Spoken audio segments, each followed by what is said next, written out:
Okay, so today we're going to go ahead and cook up this beautiful blue, gray, green pumpkin. We got this at a farmer's market, and it seems to have a pretty thick shell on it. It's been in the basement for a couple months, and there's no sign of any drying out or deterioration, so it should be in pretty good condition.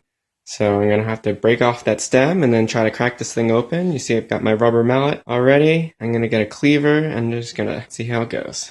I'm going to break off the stem here. Okay.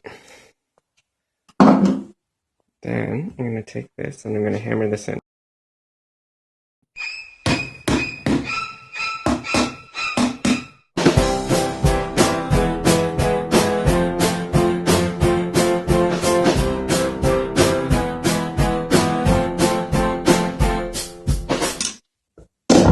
Oh, look at that. Beautiful. Okay, so I just finished scooping out all the seeds, and I just want to show you guys how many seeds there are in this pumpkin. It's crazy. There's like 2 cups of really nice and meaty, thick seeds. These will be great for roasting. I love pumpkin seeds that you can crack with your teeth and, get that meat in the center out. Oh, it's just so good. This gourd was about 13 pounds, if I recall correctly, and it doesn't seem to have lost any of that weight in storage. It's got a really dense, compact flesh here. It's kind of like butternut. It smells a little bit like butternut, so I'm excited to have a taste of this when it's ready. So I've got the oven going, and I'm going to put these on cookie sheets. I typically don't line my cookie sheets with anything. You'll maybe want to put a piece of foil or parchment paper down just so it doesn't stick to the cookie sheet while it bakes. The other thing you can do is you can spray a little bit of olive oil or rub a little bit of olive oil into the flesh before you put it in, cut side down on the cookie sheet. And then if it starts to dry out later on while it's cooking, just cover that with a little bit of tin foil.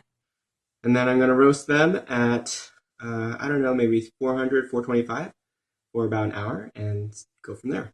Alright, so I just pulled these out of the oven and it's cooling right now. It actually took more like an hour and a half, and I started at 400 degrees Fahrenheit but bumped that down to 350 after an hour because it was drying out a little bit. I did have a taste, and it's fantastic. It's got a sweetness to it like sweet potatoes, but not syrupy sweet like a sugar pumpkin. I've got about 8 to 10 quarts here, so once this is cool enough to handle, I'll scoop it out into containers and freeze most of it. And then I'll keep 2 quarts of it for recipes that I'm going to make this week. I'll probably do pumpkin muffins, pumpkin bread, and pumpkin pancakes. I also love to use winter gourds for soups, and they go great in a chicken stock base with curry and cream. But I'm really happy with how this one turned out, and I'll definitely be roasting the seeds and maybe planting some in my own garden for next year. I hope you enjoyed this video and get a chance to try Jarrahdale pumpkins for yourself, and I'll see you next time.